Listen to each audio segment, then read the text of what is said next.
A major steam centre on the East Coast Main Line was York. Of the two sheds at this busy railway city, York North, known as Shed 50A, was by far the larger.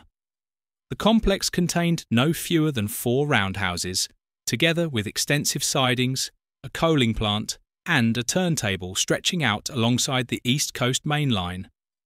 In scenes captured during April 1964, we see a depot in transition. Diesel traction was quickly rising to dominance, but steam still clung on. At that time, 60886 was one of 11 V2 locomotives based here, could be found alongside A1s, B1s, K1s, J27s, 4 MT tanks, and several standard classes. In total, around 60 locomotives were allocated to York North in 1964, though just 5 years earlier, the figure had been more than 150. One engine, 60155 Borderer, stands unusually clean in these views, likely prepared for a special duty.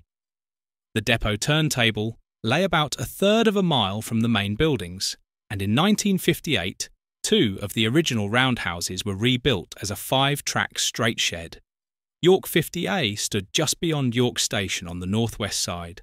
From departing trains, the scale of the sidings could be clearly seen. Among the shed's better-known residents was K, one numbered 62005, was one of 12 of the class allocated here in 1965. This engine was fortunate enough to be preserved, repainted in apple green livery, and survives today as a reminder of York's steam heritage.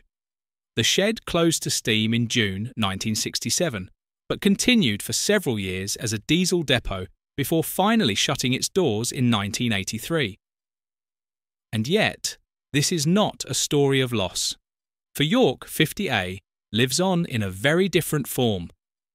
The surviving buildings became the home of the National Railway Museum, which opened in 1975.